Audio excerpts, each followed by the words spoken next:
Good afternoon guys. Ngayon magluluto na naman tayo ng pansit. This is it. Yes, ito na ang ating mga ingredients sa ating pansit. Yan.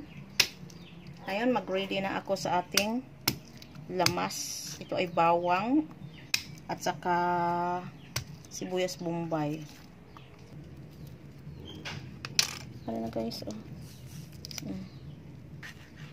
Ito kamatis guys. Lagyan natin ng kamatis. Masarap kasi pag may kamatis. Ayan, maglagay na tayo ng oil. Yan, kunting oil lang. Na tayo ng bawang.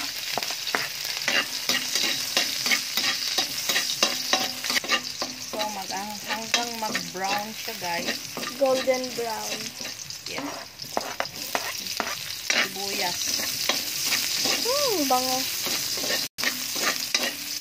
Yan, hanggang mag-brown siya. Hintayin natin. Kapag mag-brown kasi guys, lumabas yung aroma niya. Yung amoy ng bawang.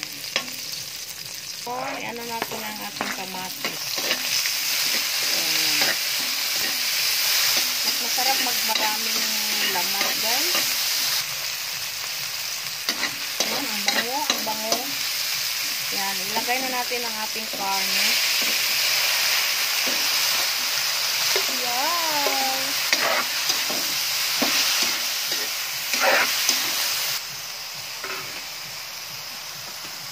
Lagyan natin ng asin.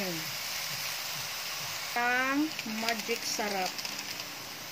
Punta. Black pepper. Pahalo-haluin.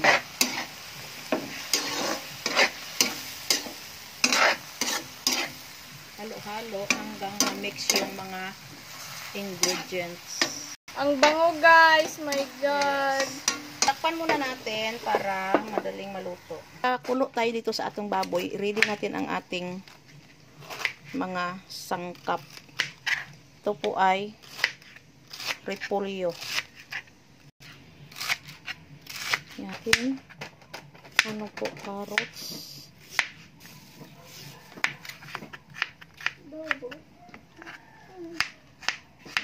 Natin ang ating repolyo.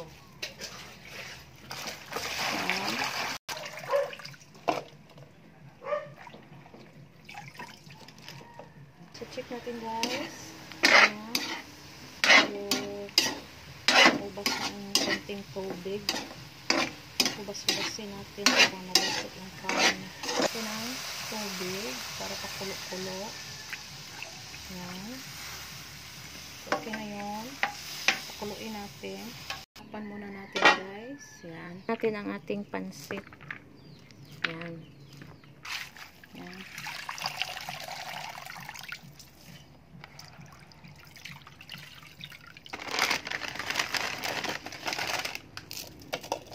Ano na to daan guys. Kalimutan ko pala paglagay ng tuyo guys. At saka oyster pork. Kalimutan ko kanina. So ito pwede lang naman yung ganyan. Halo natin. Ang sarap. So hintayin na lang natin na lumambot yung ating karne bago natin ihalo ang ating mga ibang pang ingredient, yung pansit at saka bihon. Bami pala ito guys. Ang ating bihon. Wow. Yan. Hintayin natin na maluto ang bihon bago na to ihalo ang ating pansit. Carrots.